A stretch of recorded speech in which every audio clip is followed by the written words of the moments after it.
You want to know the diet for America, the one diet that would work? As processed food has become more prominent and as fast food has really taken over our diets, home cooking is in free fall. We spend 27 minutes on cooking per average and 4 minutes cleaning up.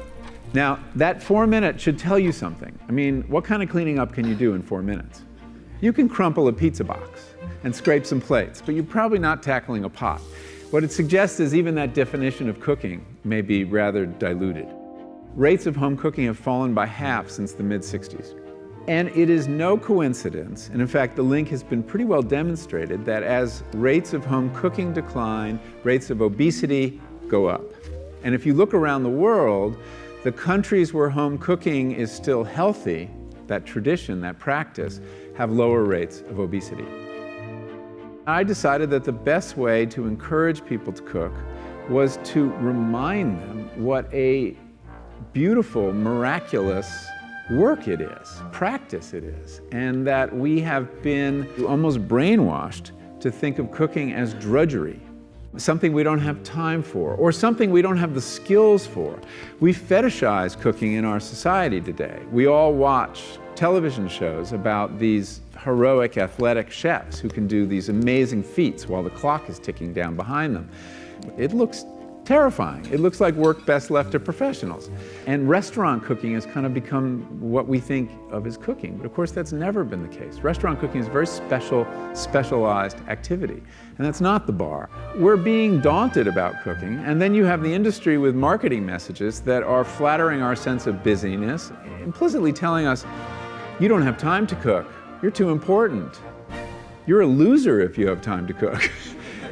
And that's, this is traditionally how marketing works. You create an anxiety, and then you create a solution. And if corporations can do this, we will let them do it. Well, what about the obesity epidemic? And what about type 2 diabetes? You want to know the diet for America, the one diet that would work? Eat anything you want, just cook it yourself. And there's a real wisdom in that. There really is. It can solve a multitude of problems. It causes some problems too. And we can talk about time and all the impediments to cooking, but it solves the big problem. This is how you improve your focus and increase productivity. I'm Tom Bilyeu for Goalcast. I co-founded and built the billion-dollar brand Quest Nutrition starting from scratch with no knowledge of the food industry and only about $10,000 in startup capital. We grew the company by 57,000% in our first 3 years alone, and Inc. magazine named us the second fastest growing private company in America. How did I do it? By learning to be deadly efficient with my time and by staying focused long after the tasks became really boring. The truth is, by nature, I am really easily distracted and I'm absolutely horrific at time management. When I was a kid, I was diagnosed with hyperactivity disorder. My whole life, I've been the kind of person that bounced off the walls. I lack discipline and follow through, quite frankly. But what I learned is that focus is just like a muscle. If you train it, it gets stronger. The question is, how on earth do you train it? That's what I spent the last 20 years of my life as an entrepreneur perfecting. It's taken me several failed businesses and a couple of grand scale successes to prove out these methods, so grab something to take notes with. All right, here are the 8 training secrets that took me from scrounging in my couch cushions to find enough change to put gas in my car to generating real phenomenal wealth. Number 1, start with passion. Willpower isn't a finite resource, but motivation is. So when you feel like you don't have the willpower that you need, chances are what you're really lacking is motivation.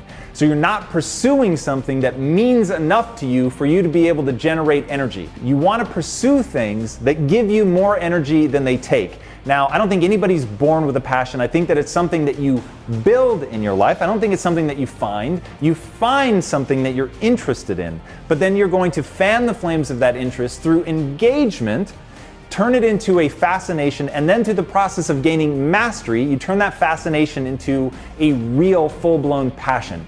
But ultimately, what you're trying to do is build something in your life that's giving you more energy than it's taking away. That way, when it gets boring, when it gets hard, when you find your focus slipping, you're gonna have what you need to come back to that thing that you know you should be focusing on. Then you're going to push through. So knowing that it's not really about having the willpower to bring yourself back around to what you should be focused on, but rather making sure that the thing you're supposed to be focused around is exciting to you, then you're going to be able to make it. Number 2, practice grit. And the way you're going to practice this is by learning to meditate. Now, meditation may not seem like the most logical way to practice grit, but in reality, meditating is really just about coming back to the breath. Every time your thoughts wander, you're going to bring it back to the breath, bring it back to the breath. And that practice of over and over recentering yourself, coming back, stopping thinking about this new distraction and just come back to the task at hand, which is your breath. And in doing that, and that's how you're going to build that muscle. So not only are there other massive benefits to meditation, including clearing your mind, but it's also going to allow you to practice coming back to something over and over and over. Because ultimately, that's what focus is. What am I supposed to be thinking about? What am I supposed to be doing? And every time your mind wanders, because it is going to wander, but every time it wanders, you want to get good at bringing it back. All right, the second part of meditating, clearing your head, brings us to the next thing, which is number 3, cognitive optimization. And that's one of the other benefits of meditation is it's going to not only give you the chance to practice coming back to something over and over and over,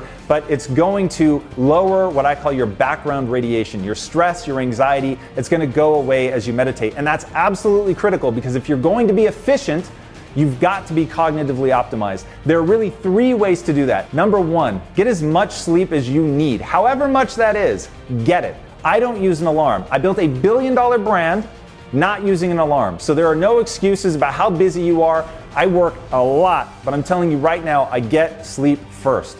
Number 2, hit the gym. I wish this weren't so because I am not a fan of the gym, but going to the gym forces you to stick to a routine, to go, to do hard things, and most importantly, studies show that it's the only way to fully cognitively optimize. You've got to get in and push your body. It's going to help regulate the way that you think.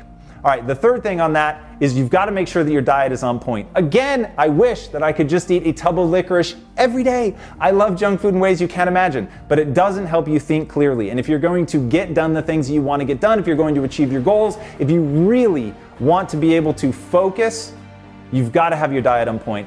You avoid cognitive fatigue, you avoid things like brain fog. It allows you to really be at your best and think clearly. Number 4, apply the newfound grit that you've been building through meditation and going to the gym to your work. Just like you force yourself to go to the gym when you don't want to, and you're forcing yourself to sit there and meditate and come back to the breath, even though I'm sure you want to do something else, that act of going and doing the thing that's leading you towards your goals rather than whatever random thing your mind throws up in front of you, that gives you the discipline to see something through, to have the ability to come back over and over. When you start applying that to your tasks, all of a sudden you're going to see that you start working through your to-do list and you start actually making real progress. All right, number 5, you're going to have to change your identity. None of this stuff is going to come easily. Sitting down, doing the work, what Michio Kaku calls butt power, actually sitting there and just getting through that task list isn't going to be easy, and a lot of times it's going to be really boring. It is not going to be fun. You're going to want to go do your version of play, whatever that is. But in those moments, your identity is going to save you because you're going to take the time to repeat to yourself what kind of person you are. And this narrative, this thing that you tell yourself about yourself, is going to determine what you achieve in life. I always say there are 2 things that really matter. Number 1, what you repeat to yourself about yourself. And number 2, what you repeat to other people. What do you say out loud? Because when you tell people what kind of person you are, what you're about, what you do, what you're trying to build, you create this need for congruence. As you're telling people that you're that way, as you're telling people how you think, that you're pushing yourself, that you're the kind of person that, fill in the blank, focuses, has a big mission, is working towards it, only does what leads you toward your goals, whatever it is that you're repeating to yourself and to others, you're going to create that need to be congruent with that. And that is hugely advantageous. Make sure that you're taking advantage of that. All right, number 6, you've got to hold yourself to a ridiculously high standard. The truth is, in life, there's only one path to success, and that is set the bar ridiculously high and then surpass all expectations. You don't want to play the part of achieving your goals. You don't want to pay lip service to it. You actually want to do it. And to do that, you've got to hold yourself accountable to progress. When you're holding yourself accountable to a high standard, when your identity is tied in, then all of a sudden you're actually going to be looking for those metrics of real progress that you can identify, and you won't be afraid to adjust course if you're not actually making that progress. Because who you are and the way that you feel about yourself is tied up in all of that. Number 7, be deadly efficient with your time. The goal here is to be proactive, not reactive. Most people spend all of their time being reactive. They spend a lot of time checking their email, taking phone calls, taking meetings, rather than saying, this is my goal, this is my plan to reach that goal. Whenever I check my email, I feel a deep and pervading sense of shame, because when you're checking your email, you're being very reactive and you're saying somebody else outside of my business knows better how I should be spending my time than I do. So I highly encourage you guys to keep your email checking to an absolute minimum. I probably reply to less than 5 emails a week. And I do that because I have that list of important things. I know at all times what I should be working on. I don't need other people to tell me. So my advice to you is keep a list of the most important things you could be doing at any one time to reach your goals. I live and die by my important things list. Number 8, and this is one of the most important things that any of us can remember. 80% of business is knowing what not to do. Most people are drowning in opportunity. People think that the hard part is going to be to get some opportunity, for something to come along that they're able to take advantage of and really create some momentum off of. The reality is we're all standing in a room with 1,000 doors, and our job is to close 999 of them. The problem in your life isn't going to be a lack of opportunity. I actually think opportunities come along all the time. The problem is knowing which ones to pursue and which ones to say no to. And that's what feeds back into that important things list, which feeds back into your goals. You have to have crystal clarity on what your goal is and how you're going to achieve it. And that's how you're going to decide which one of those 1,000 doors you're actually going to step through. All right, guys, that's it. If you do those 8 things, you will be well on your way to mastering the game of focus and productivity. Again, my name is Tom Bilyeu, and you can follow me at Tom Bilyeu. You can follow me there across all socials, including YouTube. Let me know how I can help. And until next time, be legendary. Take care. I could grant one wish. What would you wish for? Learning how to learn. Because if you could learn how to learn faster, you could learn anything faster, and you could apply it towards everything else. I really think habits are important, because first you create your habits, and then your habits create you. Now everybody has their morning routine, right? But mine are really focused on activating my brain power. Every single one of my habits, my routines in the morning are meant to really jumpstart my brain so I could jumpstart the day. And so here are some of the things I do every single morning. I wake up in the morning, the very first thing I do is I remember my dreams. The reason why you want to remember your dreams is because some of the most incredible inventions and works of art and literature came from the dream state. Mary Shelley created Frankenstein in her dream. The periodic table came in a chemist's dream. So what are you dreaming about late at night that you're forgetting in the morning that could be solving your biggest challenges in your life or in your business or things that you want to be able to learn? The second thing I do is I make my bed. The reason why I make my bed and why is that good for your brain is because you want to start your day with excellence, because how you do anything is how you do everything, as you know. And so you want to start with a win because it's the science momentum, because your brain likes to build on success. And it's also good because when you come back at the end of the day, you come back to your bed ready made, which is coming back to success. The third thing I do is I brush my teeth. You're like, so what, Jim? Everyone brushes their teeth. But I actually brush my teeth using my opposite hand. By using my opposite hand, it actually activates different parts of my brain, because as your body moves, your brain grooves. The next thing I do is I take a tall glass of water. Why do I do that? Is because your brain and your body is 70% water. So I want to super hydrate because you lose a lot of water while you sleep. Next thing I do is I take a shower, but I take a cold shower. I mean, it is ice cold as it gets. You're like, Jim, I loved you up to this point, but the reason why you take a cold shower is to lower inflammation. It like resets your nervous system, resets your brain, because driving energy, mental energy to clearing brain fog is to lower inflammation. And one of the best ways of doing that is by taking cold showers. From there, what I do is I make a brain tea. And what's in my brain tea? I make it with Goalcast, ginkgo, I put some lion's mane, I like honey, I feel like that's good for me, and I also put some MCT coconut oil to help me to absorb it better. And while I'm drinking that brain tea, I journal. And what am I journaling that's activating my brain? I start with gratitude. Gratitude rewires your brain. and it helps you to activate more of those flow states. Flow states is a state of optimal performance where you feel your best and you act your best. And what puts you into that alpha state, that relaxed state of awareness, that theta state where you're most creative, a lot of it, what keeps you out of it is these negative emotions. So forgiveness and gratitude go a long way. Self-love and self-care is not selfish. After that, I do some exercise because there was a study done at Appalachian State University saying exercise obviously is good for you, but what time do you exercise? They tested people at 7 a.m., at 1 p.m., and 7 p.m. And they found that by far, those who exercise at 7 a.m. had better sleep. So they have better performance by exercising in the morning. And you don't have to do your full workout, but you need to exercise for a few minutes because anything that's good for your heart is going to be good for your head, meaning your brain, because it's more blood flow. And that blood flow is carrying oxygen. And so after that, what I do is some deep breathing, right? I do some fire breathing, my fire breath breathing, my box breathing, my alpha breathing, my Wim Hof breathing, whatever breathing method you do. But it's really important that it's deep because the lower 1/3 of your lungs absorbs 2/3 of the oxygen. And that's a brain tip for a lot of people. When they're working on their computers and they're slumped down, they're collapsing their diaphragm in their lungs, so they're not getting the oxygen. I make a brain power smoothie, and I put my favorite brain foods in there. And some of my top 10 favorite brain foods are things like avocados, things like blueberries. I call them brain berries. They're very neuroprotective. Green leafy vegetables, coconut oil, dark chocolate, great for your brain. Because anything that's good for your mood generally is going to be good for your mind. I put them all into a smoothie, I mix it up, and then I do some reading. That's where my work time comes in, because leaders are readers. That's one of my success habits. Everybody has to read for about 30 minutes a day. Do something physical and do something mental every single day. Care for your brain, because you could change your brain, you could change your life. Where did you develop that from, that ability to see beyond, to think deeper, to reflect deeper? Where did that come from?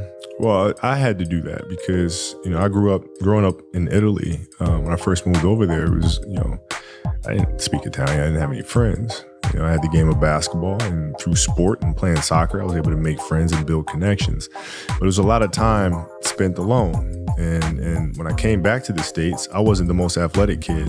I was really scrawny, like really, really skinny, and had like major knee issues because I was growing. So I was the dorky kid with high socks and big old knee pads. It's fashionable now. It's fashionable now. It wasn't then. It wasn't then. And so I had to look long term because in the here and now, I couldn't compete with these kids. I mean, there's kids that were like 12 years old with beards. Like, I can't. What am I supposed to do with that? Like, they're doing windmills and dunking backwards, and I'm happy to like tap the backboard, So I had to look at it from a long term because I wasn't going to give up on the game. Right. So I had to say, okay, this year I'm going to get better at that. Next year, this, and then so forth and so on. And then patiently, I was able to catch them. Yeah, I love hearing that. Because I think so many of us you believe like when you see people like yourself, it's like, it's so easy as an excuse to ourselves to just be, oh, you're destined for it, right? You were made for it. It's kind of like that kind of, oh yeah, but when you talk about saying, oh, actually, when I started, I didn't have the physicality that meant that I was going to make it. Like you had to figure it out, and I love it. Figure it out, man. It's just piece by piece, and it's the consistency of the work, and so like the consistency of work, Monday, get better. Tuesday, get better. Wednesday, get better, right? And you do that over a period of time, not like 1 month or 2 months. I mean, it's 3, 4, 5, 6, 7, 8, 9, 10 years. And then you can get to where you want to go. Yeah, I think it was Bill Gates who was talking about that. He talks about how like we overestimate what we can do in 1 year and underestimate what we can do in 10 years. No doubt. Right? Like it's like that, No doubt. Obsessiveness just comes from something that you love. Like you really love it. You'll go through fire for it. You'll go through the ups and downs with it, and you'll just keep at it because you love it so much, Because you've talked about this before, where your father said to you, like, whether you score 0 or 60, like, I love you. Yeah. Tell me what that statement meant to you at that time, and how did it actually motivate you to continue scoring 60 rather than go, oh, I'm all right at 0?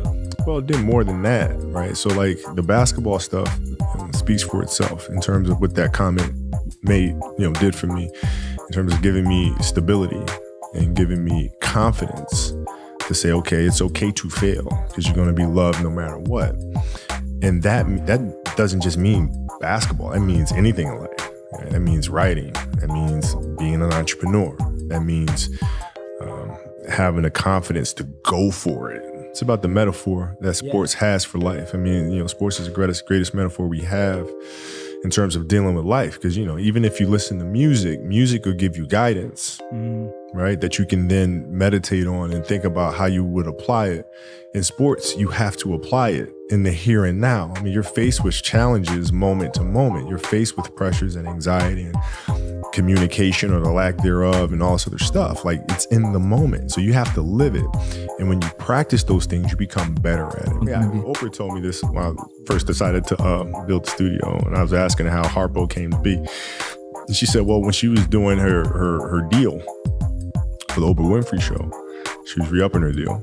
And actually the first contract she made, she said, well, don't pay me up front. Just I want to own a percentage of the show. And so they gave it to her. Now, at the time, there weren't any black women hosting a daytime talk show, right? So it was really new. And she said, you know, Kobe, if they believed that the show was going to be successful, they wouldn't have given me that. Yeah. They wouldn't have. Wow. In their mind, they're thinking, oh, we got to steal. We don't have to pay her. We can take this money and move it over here. This is great. You know, it's going to be a flop or be successful. I don't know. At least we get diversity on TV. It's fine. And all of a sudden it's, we're in trouble. We shouldn't have given it away. Yeah. Opened up Pandora's box, buy it right? back? So now you come back for the next deal and it's like, you gotta have to give me some more ownership. And Yeah. you're like, dang it, here. And then ultimately she, came to owning 100% of her show. Yeah. And so people think it just comes out of nowhere. Yeah. You gotta obsess over it for a while and then it kind of pops loose. Absolutely. Yeah. You had to plant the seed well before to see the fruit. Yeah, and you gotta water it all the time, man. Like, you gotta sit down and watch other shows that are out there and and then ultimately you just find, when the answer comes to you, it's like, my God, I could have thought of that on the first day. I remember John Williams told me that. He'll sit for 2 months to try to figure out what the melody is. Yeah. And he'll just be playing. He'll be at his piano all day. He'll say the only day he'll take off is Sunday because his wife forces him to take Sundays off. And he'll just be sitting there writing.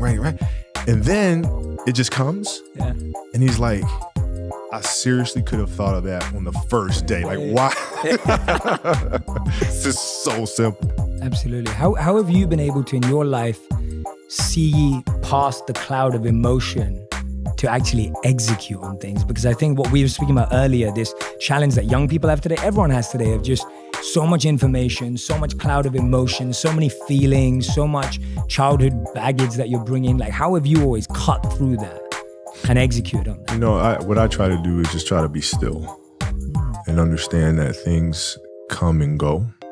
Emotions come and go.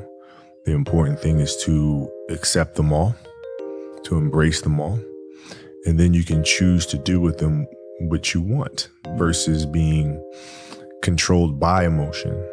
A lot of times I've seen players, even myself, when I was younger, being consumed by a particular fear. And to the point where you're saying, okay, it's not good to feel fear. I shouldn't be nervous in this situation. And it does nothing but grow. Versus stepping back and saying, yeah, I am nervous about this situation. Yeah, I am fearful about this situation. Well, what am I afraid of? And then you kind of unpack it. And then it gives you the ability to look at it for really what it is, which is nothing more than your imagination running its course. It's not really a thing. Yeah. You think about game-winning shots or game-winning free throws, and people go to the free throw line and they're nervous about it. Well, what are you really nervous about? If you unpack that, okay, you're nervous that you're going to miss the shot.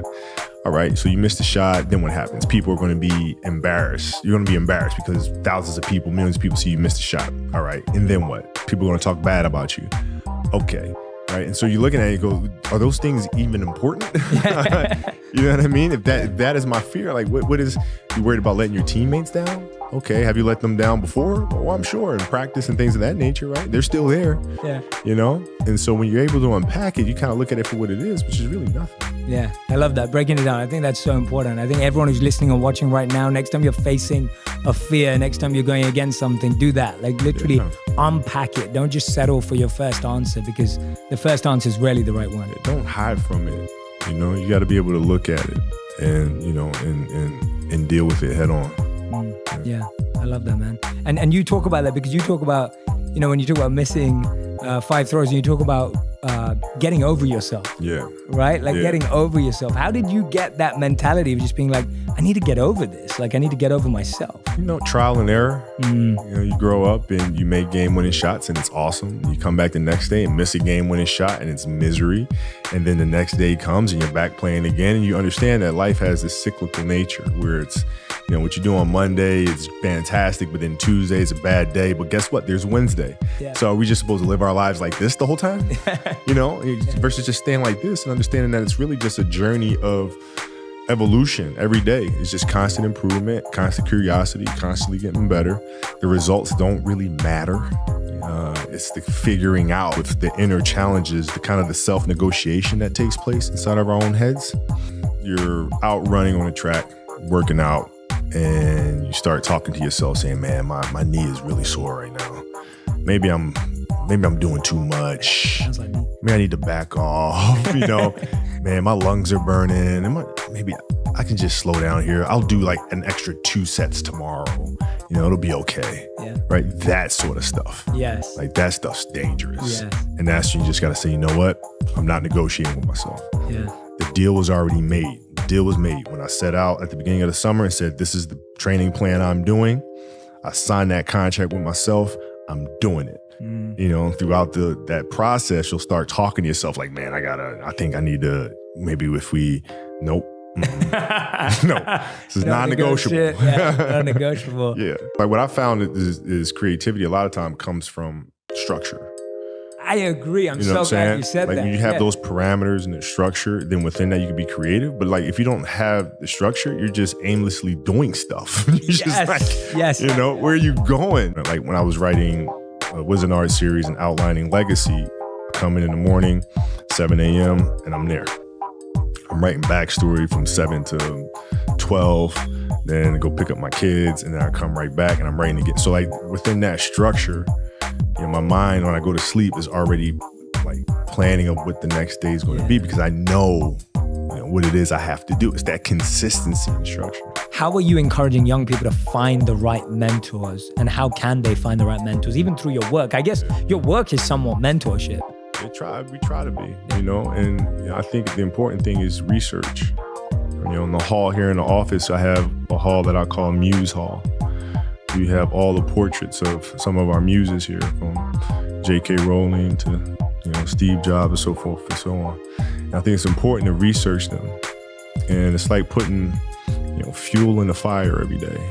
This constant inspiration. When you read about them, what they were able to accomplish, how they went about accomplishing it, you're just constantly, feeding that flame and learning.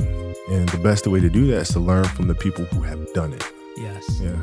That just made me so happy. I have a gallery wall in my home. If we were recording this at my place in Hollywood, like I have a gallery wall, Steve Jobs is right there. Yeah. Right, and Einstein's there, and Martin Luther King's there, and there's a few other people. And for me, it's the same thing. It's like sometimes I'm sitting there and I'll be like, well, what would that person do? Like, how would they have dealt with this challenge? Right. And you're so right. I think you can be mentored by people who aren't alive. 100%, because their stories still live, which brings us to the importance of storytelling. Yeah. Their stories still live. These muses are here. It's important to learn from them. And if anything, it helps you remember that they are human, just like us. Yeah. These great things that get accomplished can be accomplished by others and beyond.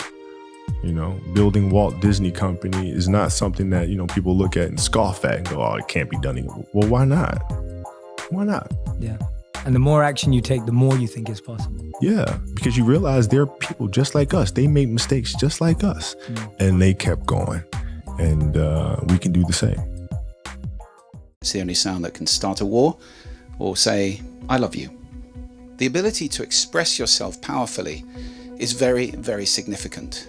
Speaking powerfully, we have to take responsibility for. It can affect how well you feel, because it's frustrating if you can't get your point across. A lot of people have the experience of when they're speaking, just not being listened to. What's the most common complaint in relationships? He or she doesn't listen to me. Yeah, I'm listening to you, I am. Yeah, you know that one? There are 4 foundations, I think, to powerful speaking. And those 4 foundations spell a word. The word is hail, which one definition of hail is to greet or acclaim enthusiastically, which is how I suggest your communication will be received if you stand in these 4 things. They stand for H, honesty. That is just being straight and clear in your speaking. The A is authenticity, being yourself. No need to pretend. Generally, it's far more powerful to be yourself and to be fully yourself when you're speaking to people, whether it's one-to-one or an audience of thousands. The I is integrity. Integrity means being your word.